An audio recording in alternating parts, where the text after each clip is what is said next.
Jangan lupa subscribe untuk mendapatkan video terbaru dan terupdate. Jakarta, pemerintah bakal mengubah kebijakan mengenai gaji pegawai negeri sipil (PNS) bakal diubah. Saat ini, Badan Kepegawaian Negara (BKN) berupaya mempercepat penyiapan bahan perumusan kebijakan reformasi sistem pangkat dan penghasilan, gaji dan tunjangan, serta fasilitas PNS. Hal ini sesuai dengan amanat Undang-Undang (UU) Nomor 5 Tahun 2014 tentang Aparatur Sipil Negara (ASN). Menurut Kepala Biro Humas Hukum dan Kerjasama BKN Paryono, pengaturan tentang pangkat PNS saling terkait dengan pengaturan gaji. Ini sejalan dengan PP Nomor 7 Tahun 1977 tentang gaji PNS yang telah diubah 18 kali, terakhir dengan PP Nomor 15 Tahun 2019.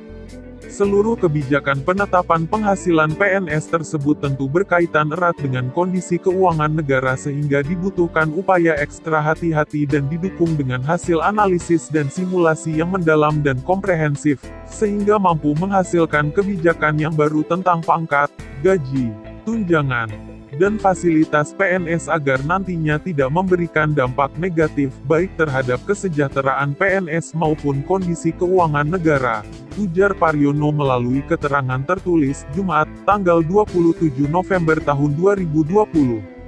Begitu pula dengan regulasi yang mengatur tentang gaji PNS sangat berkaitan dengan aturan lainnya, seperti jaminan pensiun, jaminan tabungan hari tua PNS, serta jaminan kesehatan. Reformasi sistem pangkat PNS pada prinsipnya selaras dengan UU ASN dan PP Nomor 17 Tahun 2020. Sebab pada sistem sebelumnya, pangkat melekat pada PNS. Sementara pada sistem pangkat kedepannya bakal melekat pada tingkatan jabatan. Paryono menambahkan, implementasi formula gaji PNS nantinya dilakukan secara bertahap. Diawali dengan proses perubahan sistem penggajian yang semula berbasis pangkat, golongan ruang, dan masa kerja menuju ke sistem penggajian yang berbasis pada harga jabatan. Sementara untuk formula tunjangan PNS meliputi tunjangan kinerja dan tunjangan kemahalan. Rumusan tunjangan kinerja akan berdasarkan pada capaian kinerja masing-masing PNS. Sedangkan rumusan tunjangan kemahalan akan berpatok terhadap indeks harga yang berlaku di daerah masing-masing. Seperti diketahui, pemerintah memastikan gaji aparatur sipil negara (ASN) termasuk PNS tidak naik tahun 2021. Meski demikian, pemerintah akan tetap menjaga belanja negara untuk menyokong perekonomian 2021. Direktur Jenderal Anggaran Kementerian Keuangan Askolani menyatakan, meski tidak ada kenaikan gaji pokok atau pensiun pokok, tetapi tetap ada pemberian tunjangan hari raya, THR, dan gaji ke-13 yang berlaku juga bagi pensiunan. Pegawai negeri sipil (PNS) di lingkungan pemerintah Provinsi DKI Jakarta disebut memiliki penghasilan tertinggi dibandingkan PNS lainnya. Hal itu disampaikan oleh Menteri Pendayagunaan Aparatur Negara dan Reformasi Birokrasi Cahyokumolo beberapa waktu lalu. Selama ini, penghasilan yang diterima para abdi negara terdiri dari gaji pokok, tunjangan keluarga, tunjangan jabatan, struktural, fungsional, umum, dan tunjangan kinerja. Selain itu, terdapat komponen honorarium yang terdiri dari uang sidang, uang lembur, hingga uang rapat, serta tunjangan khusus bagi para PNS dalam setiap kondisi tertentu. Pendapatan yang diterima PNS juga tergantung dari komponen pendapatan asli daerah (PAD). DKI Jakarta menjadi salah satu daerah dengan komponen PAD tinggi dibandingkan daerah lain. Cahyo, kala itu meminta para PNS pusat tidak iri terhadap penghasilan para PNS DKI. Bagaimana tidak total gaji yang diterima aparat layanan publik ibu kota bisa menembus angka rp 28 juta. Jangan iri dengan DKI yang patnya tinggi, kata Cahyo beberapa waktu lalu, seperti dikutip CNBC Indonesia, Minggu, tanggal 21 Februari tahun 2021. Lalu berapa sih besaran gaji dan tunjangan PNS DKI Jakarta? Untuk besaran gaji pokok PNS di seluruh Indonesia tetap sama sesuai dengan golongannya, yakni mengacu pada Peraturan Pemerintah (PP) 15/20.219 tentang perubahan ke-18 atas Peraturan Pemerintah 7/1977 tentang Peraturan Gaji Pegawai Negeri Sipil. Berikut gaji pokok PNS DKI Jakarta 2021 mulai dari golongan I hingga 4, seperti dikutip melalui payung hukum tersebut.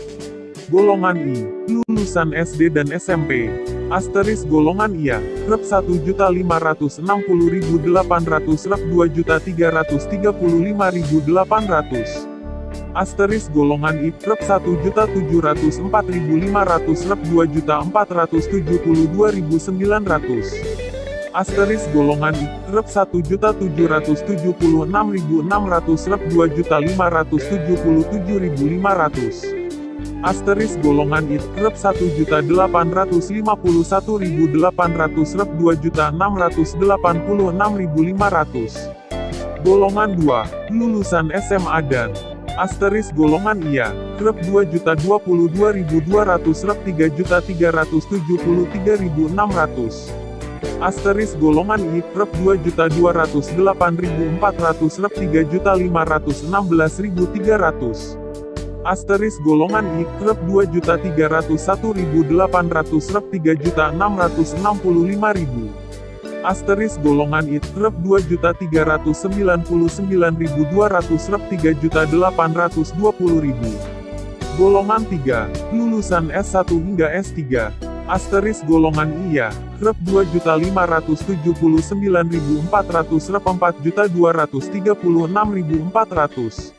Asterisk golongan I, Rp 2.688.500, Rp 4.415.600.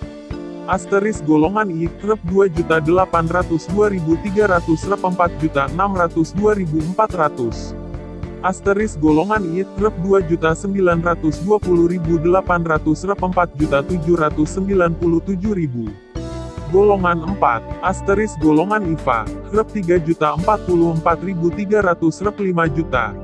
Asterisk golongan IF, Rp 3.173.100, Rp 5.211.500. Asterisk golongan IVC, Rp 3.307.300, Rp 5.431.900. Asterisk golongan IF, Rp 3.447.200, Rp 5.661.700. Asterisk golongan IV, Rp 3.593.100, Rp 5.901.200. PNS DKI mendapatkan tambahan penghasilan pegawai, TPP, yang diatur dalam Peraturan Gubernur DKI Jakarta 64/2020 tentang perubahan atas Peraturan Gubernur 19/2020 tentang tambahan penghasilan pegawai. Berikut perincian TPP PNS DKI dari jabatan pelaksana hingga calon PNS. Asterisk teknis ahli, Rp 19.710.000.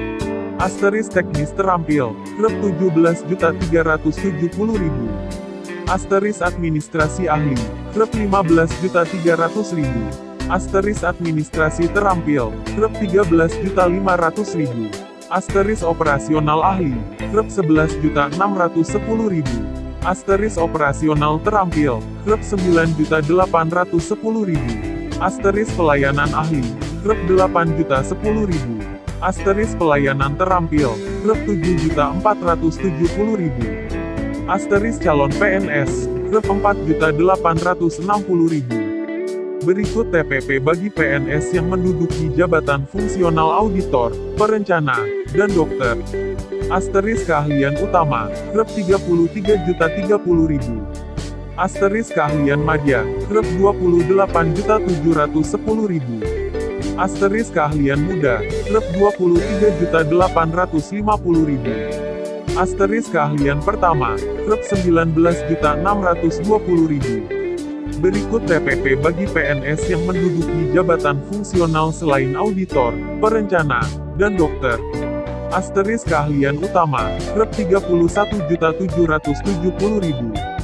Asterisk keahlian madya, Rp 26.550.000. Asterisk keahlian muda, Rp 23.580.000. Asterisk keahlian pertama, Rp 18.720.000. Asterisk keterampilan penyelia, Rp 18.720.000. Asterisk keterampilan mahir, Rp 17.190.000. Asterisk keterampilan terampil, Rp 16.560.000. Asterisk keterampilan pemula, Rp 12.960.000. Terlepas dari itu, perlu diingat Gubernur DKI Jakarta Anies Baswedan telah menerbitkan Peraturan Gubernur, Pergub 2/2021 tentang perubahan aturan rasionalisasi penghasilan pegawai negeri sipil dalam rangka penanganan coronavirus disease 2019. Pemprov DKI Jakarta juga memutuskan penghasilan yang dibayarkan yaitu 50% dari TPP atau TKD sesuai kelas jabatannya setelah mengalami rasionalisasi. Demikian berita ini. Terima kasih telah menonton channel ini.